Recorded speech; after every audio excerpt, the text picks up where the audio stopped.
Moon Knight, the man who was resurrected by Khonshu to serve as his avatar. Those unjust mortals who prey upon the innocents, traveling at night, with powers that come from the moon.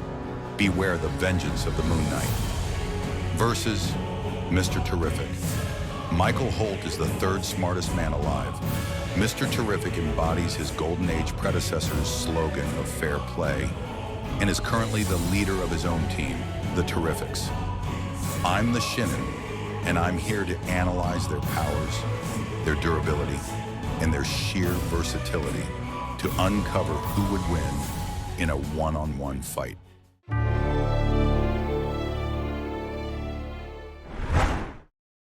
Moon Knight's real name is Mark Spector, and he was born in Chicago, Illinois as an adult. Spector spends his time training to be a heavyweight boxer, a U.S. Marine, and a mercenary. He becomes a skilled combatant.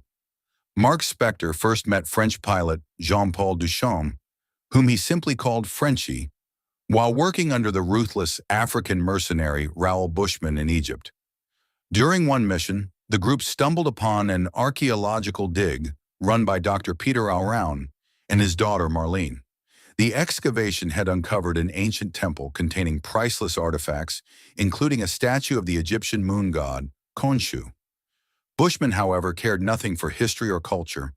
All he wanted was the gold rumored to be hidden within the tomb. When Dr. Alroun discovered Bushman's true intentions and attempted to stop him, Bushman murdered him by snapping his neck. Enraged by Alroun's death, Spector attacked Bushman, but he was brutally beaten and left for dead in the freezing desert night. A group of Egyptians who still worshiped the old gods found Spector and carried him into their temple. There, beneath the statue of Khonshu, Mark's heart stopped. In a vision, Khonshu appeared to him, offering a second chance at life, on the condition that Spector became the god's avatar on Earth. Moments later, Mark awakened. He tore the ceremonial silver shroud from the statue, wrapped it around himself, and rose again to confront Bushman. After defeating Bushman, Mark returned to the United States with Marlene, Frenchie, and the statue of Khonshu. Determined to continue his fight against evil, he used the wealth he had accumulated during his mercenary years, invested it wisely, and turned it into a small fortune to fund his new mission. Setting up operations in New York City, he crafted new identities to distance himself from his violent past.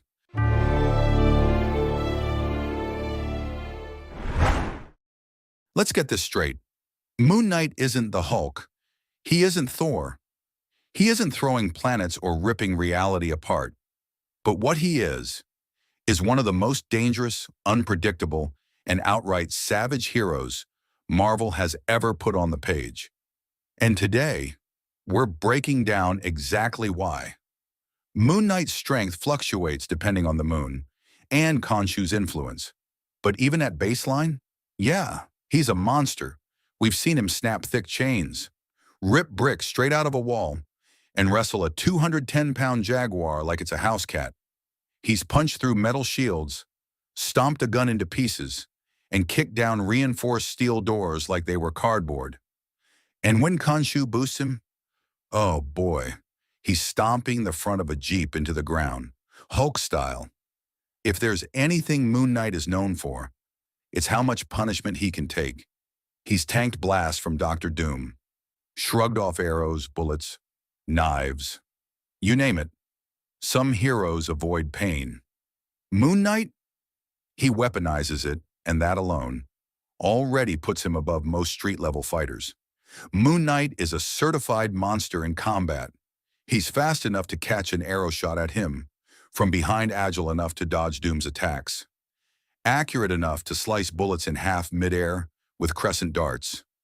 Shang-Chi, the best martial artist in Marvel, calls him skilled. The Punisher calls him quiet, fast, natural.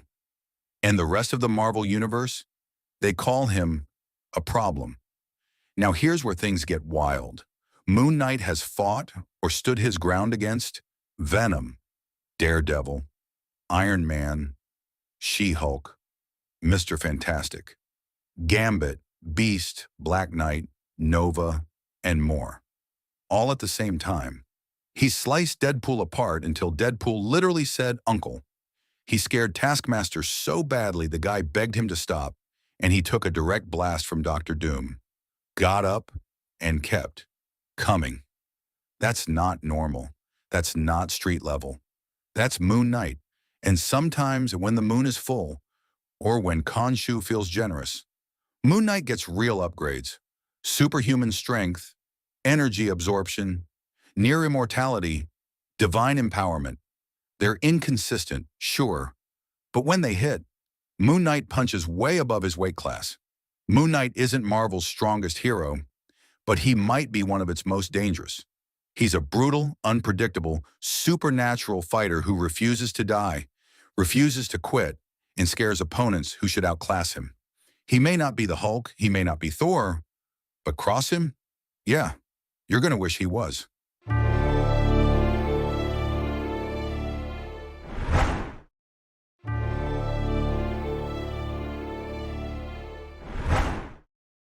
At a young age, Michael Holt showed remarkable intelligence, reading and assimilating the works of Bohr, Einstein, Planck, and Feynman, the pantheon of theoretic physics. He studied advanced science, space and time, while other children struggled through Sesame Street. Holt displayed, as he called it, a natural aptitude for having natural aptitudes, easily picking up and retaining complex skills and abilities that other men spent their entire lives perfecting.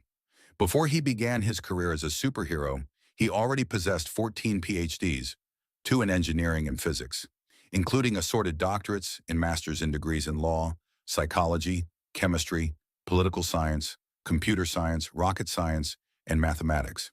He was a self-made multimillionaire with a high-tech firm called Cyberware, later Holt Holdings Inc., and was a gold medal-winning Olympic decathlete.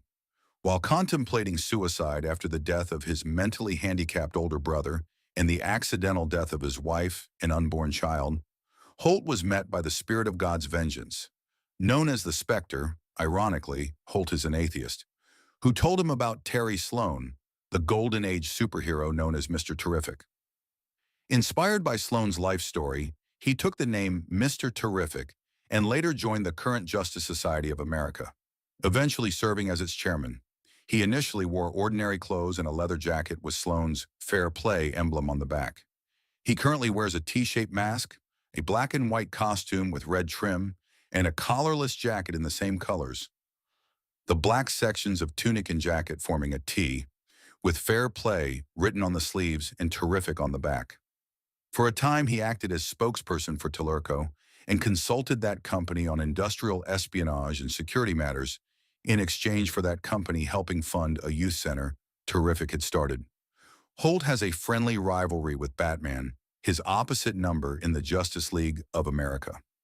Also, Michael Holt has encountered Terry Sloan twice through time travel, with Sloan expressing pride in having so worthy a successor.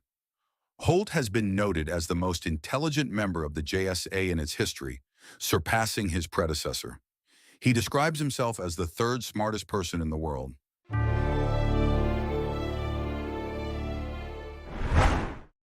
All right, let's talk raw intelligence, and not just solved a Rubik's Cube in the womb genius. We're talking about the 3rd smartest human being on Earth, ranked in a universe where intellect is weaponized and measured in galactic threat levels. Think about that for a second. This is the same Earth that houses Lex Luthor, who can weaponize economic theory like a nuke. Batman, whose IQ might as well be classified as a national defense asset. And Brainiac-adjacent AI constructs that can rewrite reality algorithms. So being number 3 on that leaderboard? Yeah, that's not just impressive. That's terrifying. This guy doesn't just have knowledge. He has what I call a meta-savant brain. A mind tuned not just to learn, but to learn how to learn anything, instantly. Show him a neurosurgery manual, and he's in the OR performing procedures before most med students have scrubbed in. Quantum mechanics? Child's play. He was solving quantum paradoxes when most kids were still mastering the crayon box. He doesn't study fields of knowledge. He absorbs them. This is a man with a cosmic-level polymathic intellect, a brain that doesn't hit walls. It reprograms the walls and keeps walking. Now, shift gears to tactics and tech. This man isn't just brainpower with a pulse. He's a walking specter.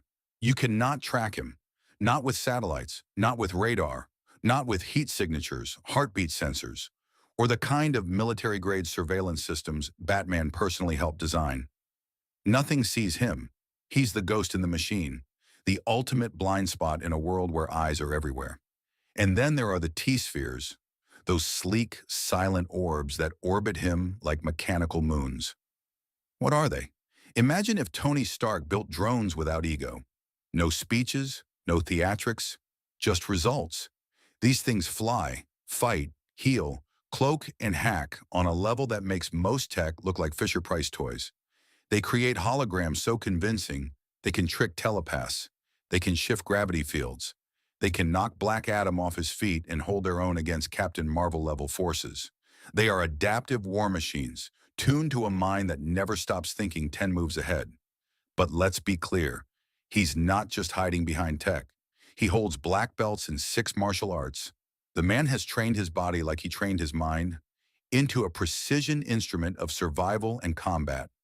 There's a story, legendary in certain circles, about how he once took down the Tomorrow Thief, a metahuman threat with no gear in the middle of the Arctic, with broken ribs using nothing but chemistry, a shard of ice, and sheer tactical brilliance. That's not luck. That's Batman-tier resourcefulness. Only colder. And then there's the T-mask, a piece of wearable genius that's part cloaking device, part nanotech filtration unit, part encrypted global comms hub. It lets him disappear in plain sight and scrub his presence from any digital, biological, or mystical tracking system. He can extend that invisibility field to others, turning entire teams into untraceable ghosts.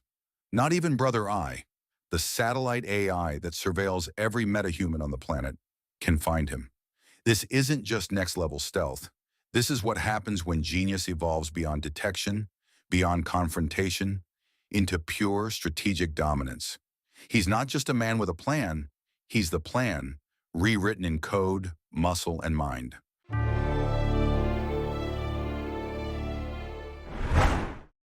All right, let's dive into this. Moon Knight versus Mr. Terrific.